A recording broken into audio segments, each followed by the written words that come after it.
né en Zambie n'habité donc nakoloba na wana parla nakoloba d'autres pas nakoloba papa na biso Wale Salem sur le qui poste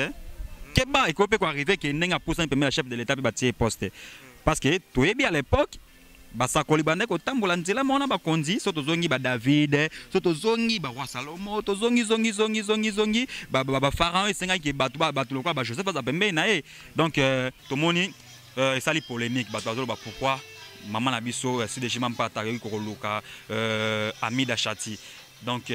qui amitié na bango to ko katango te soki libala e kabwani libala jibe mpiana ko kabwana ngo na maman na biso Amida la vie continue donc batu bako banda ko lobela ngo troté parce que selon Peggy Titon na moni ezana ngo non événement lolo maman na biso Amida ba mo benge maman Kamere donc aza femme ya Kamere donc rien à voir maman si déjà même pata aza mastanaye aza amina banda bomwana to ko kabula ki amitié wana te pona makamba musique ko tina kati pona makambu ya jibe mpiana bakaboy na Amida donc ngana moni ngo eza non événement ils a fermement normal batu batika ko tia ba commentaire na internet batika ko tia ko loba ko tia ba mungu ba pilipili eza normal bon le jour ba mona kasi Weranson akokuta kasi na Amida ngos ko eza grave hein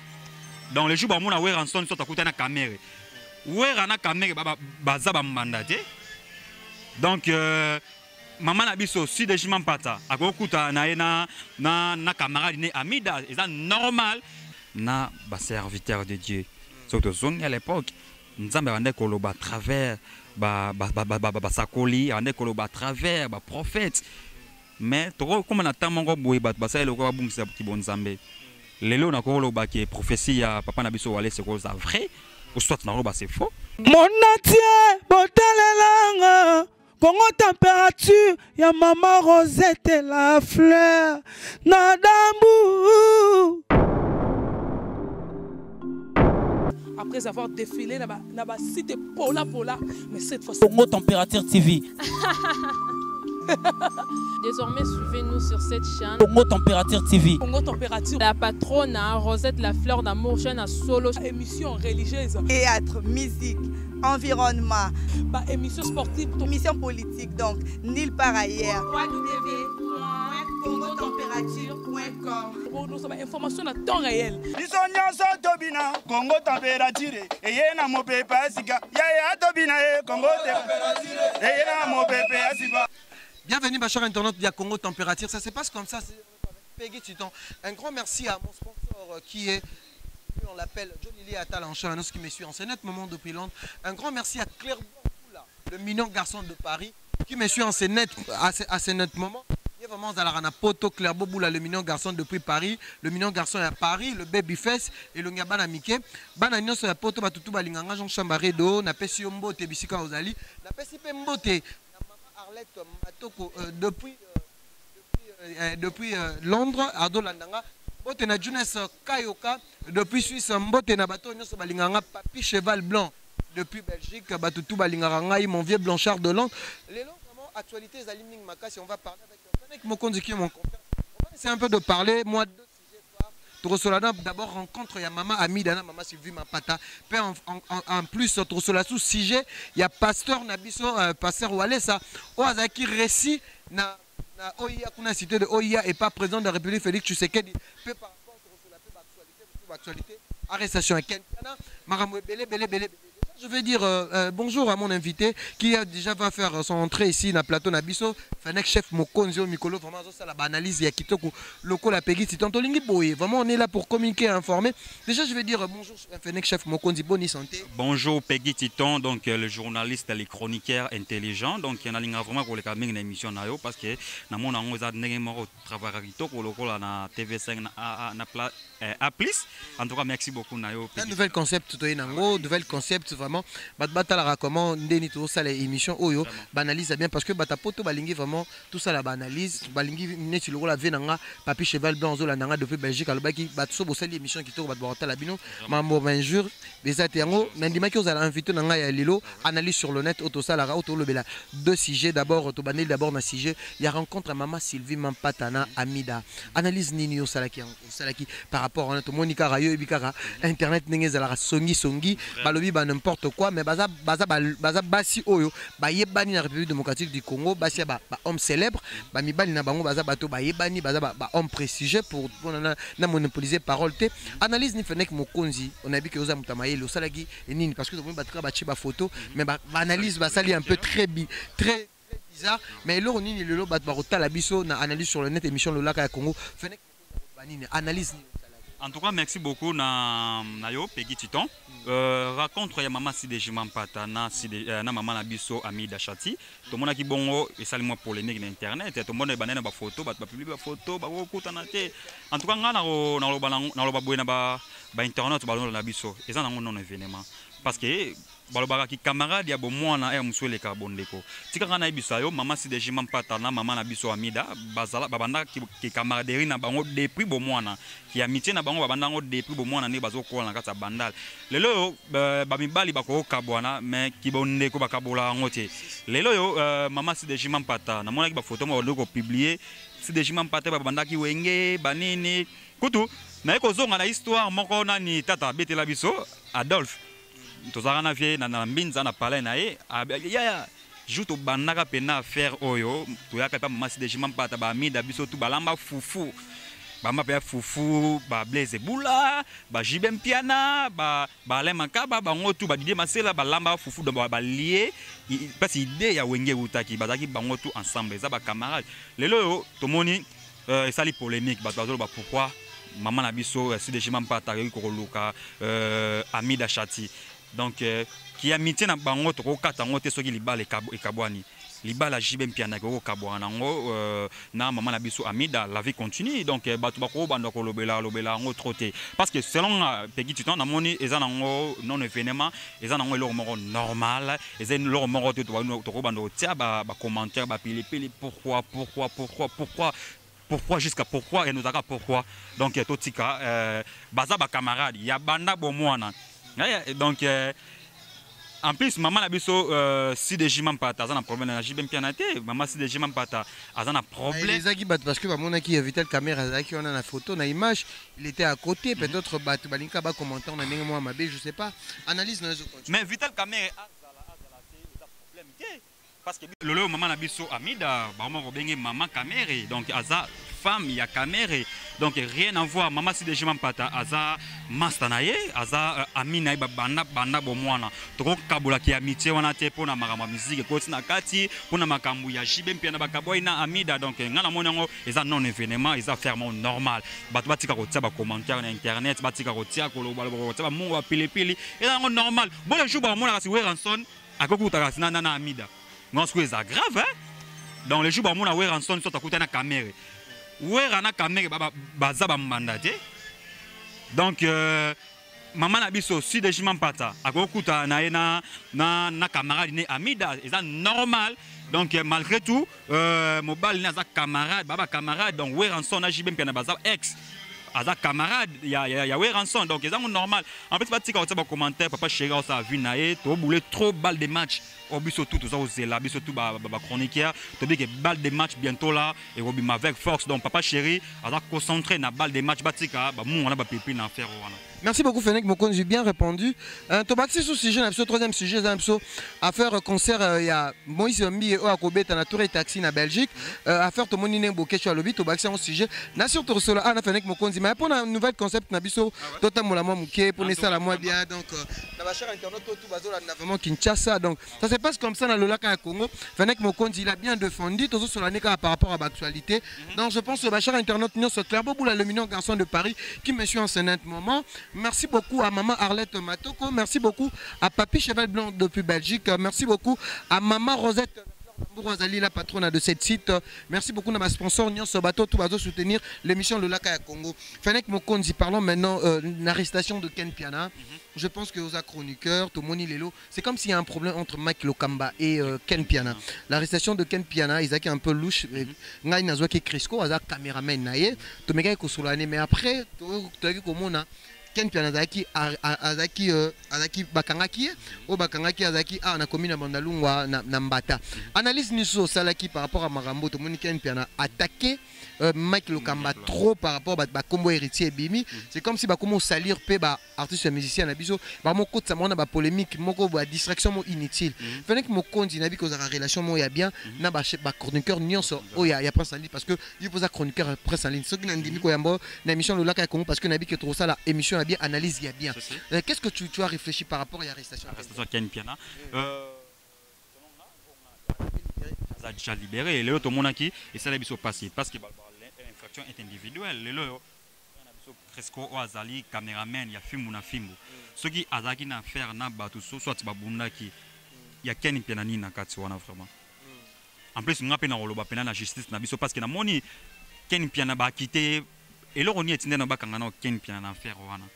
Selon moi na moni Ken Piana Azaki na problème qui na faire les gars qui a Cresco na master na e le ba le moni mon nabiso et comment la moi ba intro et comment la moi belé le passe non pegi titanga rose pe na ngote ou soit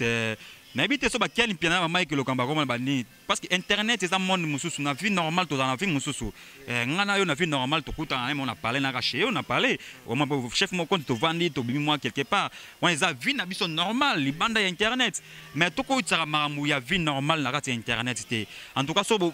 par exemple Ken Piana na ndo na biso Mike Lokamba bazaki na mo problème ba nini il faut ba arranger entre ba profiter de na affaire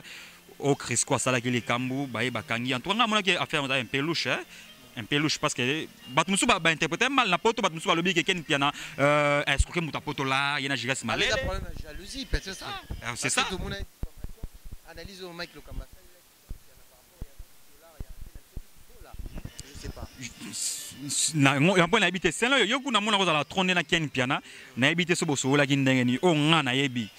ce qui Ken Piana zaki na faire wana alinga ko matiba parquet ba ni zaka façon mo ya salir réputation à Ken Piana zaki façon mo ra ki ya obebi sa image à Ken Piana en tout cas et ça la biso bien na mona ki confrère na biso Ken Piana zaki libéré en tout cas to CP là qui a continué boulot na ye malgré tout nga na chaîne nga ipa na chaîne na ye et ça la moi bien tous la mo ba guerre et mo ba polémique na biso to ça la wana donc c'est ça collaboration est normal en tout cas na Ken Piana continue toujours mais à faire attention parce que yini basé belé to comprendre bato balinga pas ça baninga. Héritier Watanabe déjà na Togo, qu'est-ce que tu peux parler na concert aux ala déjà lobby samedi. Héritier Watanabe évolution ça se passe comment? Tout ça la moi critique muké pour na Héritier Watanabe au malgré que na internet le lot bande konabiso ba chroniqueur au bazali ko soutenir Héritier. Est-ce que ozomona musana bangoza positif ou négatif mais le lot Héritier Watanabe demain déjà na Togo qu'est-ce que tu peux parler?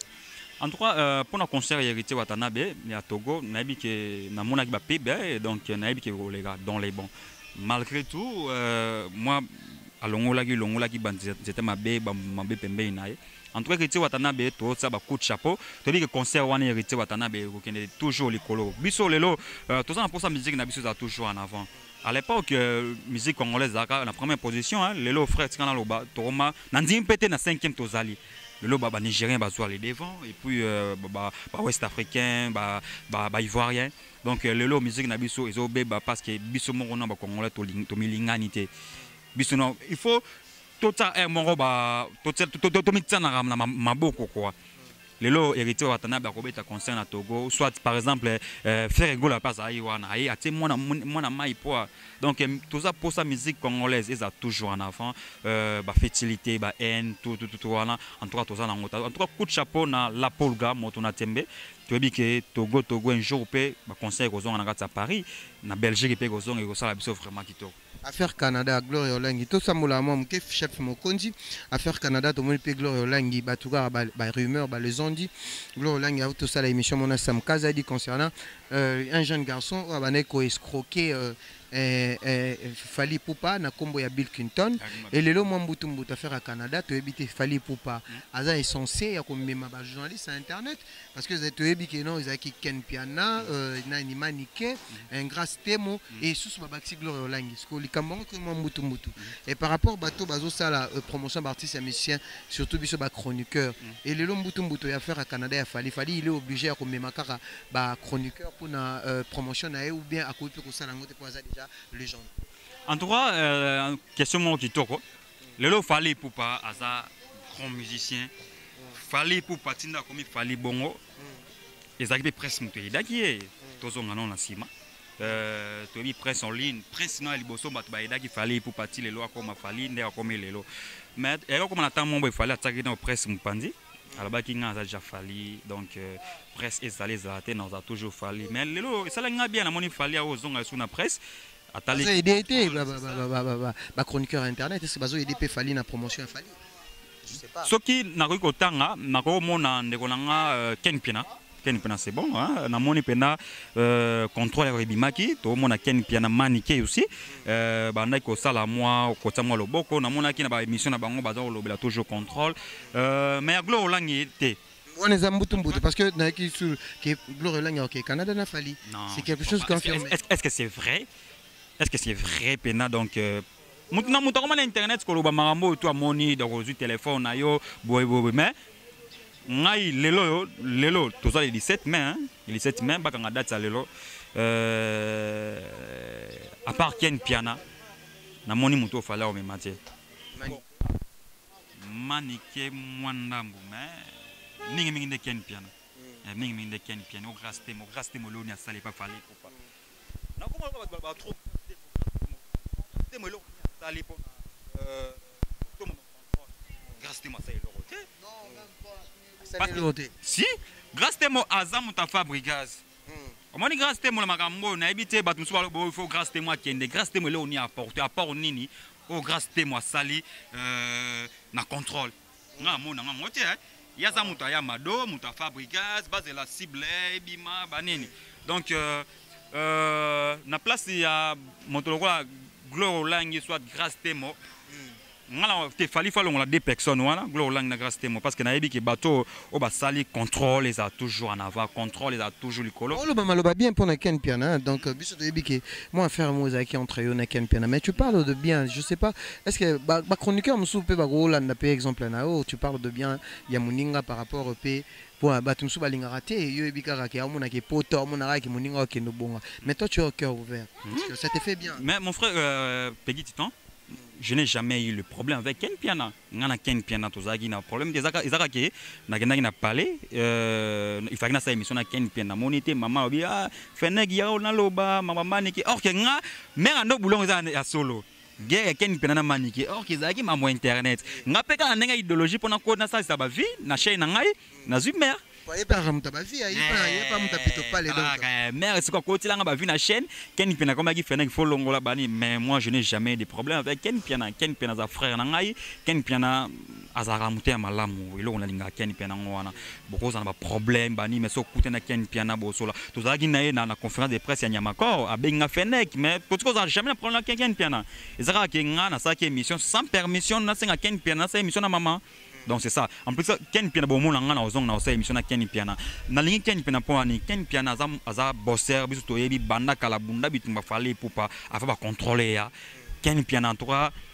azap mais na poto Ken Piana za mais natala émission trop on a sana Ken Piana to zaki dans les bons bande toujours pour encourager Ken Piana en tout cas to za na posa ya bato bongo netinga na préféré na liste ya Canada fallait ataka mutu moko Ken Piana moi muke maniqué au Gloire Olangi grâce temo baza rien à voir na contrôle parce que surtout grâce temo na moni ba pas au grâce temo ça na contrôle en tout cas on n'y sont là le bangwana Peggy Titan. Ouais, merci beaucoup toi avancer na avant de dernier sujet na biso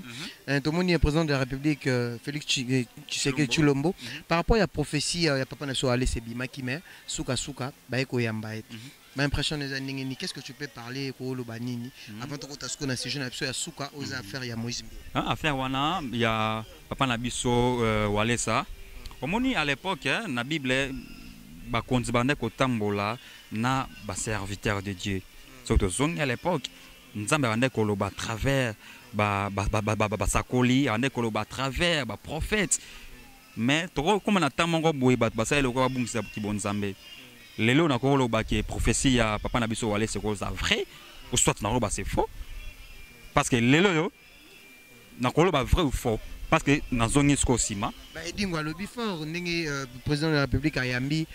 bango abi bongo a opesa pe ba féticheur tenté mbayo ka ayoka pe bango non ayambi ba pasteur après ce que edingwa lo bongo vraiment elo musuna ko lo ba na royaume tout soit na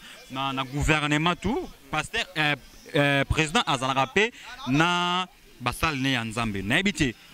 donc na koloba na wana parla na koloba d'autres pas na koloba pe papa na biso Wale Salem sur le poste keba ekope ko arriver que nenga poussa premier chef de l'état pe batie poste parce que to yebi à l'époque basakoli bande ko tambola nzela mona bakonzi so tozongi ba David so tozongi ba roi Salomo tozongi ba pharaon esenga ki batu lokwa ba Joseph azapembe na e donc prophétie ezalaka ni même prophétie ezalaka ki kolakisa mutu et loko lingo ya en avant donc problème lingo ya en avant déjà mokonzi quoi donc yango wana donc pour na moto to mi dako aussi ça ba moto na pesi na tomambu ya de London inspecteur Miguel Mbongo Solente Star na situngo moko lusamba madame moko na si na moni bongo Chiko Simisi na déjà pense ba moto belé ce ko mi vraiment donc bolanda ka pegi titan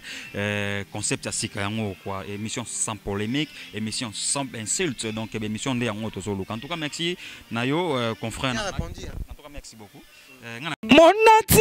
botalelanga Congo température, ya maman Rosette la fleur, Nadambu. Après avoir défilé na site Pola, mais cette fois Congo Température TV. Désormais, suivez-nous sur cette chaîne. Congo Température TV. Congo Température. La patronne, Rosette la fleur d'amour, chaîne à solo. Émission religieuse. Théâtre, musique, environnement. Bah, émission sportive. Émission politique, donc nulle part ailleurs. www.congotempérature.com. Nous avons information à temps réel. Congo Température. Et y a mon pépé, Congo Température. Et y a mon pépé,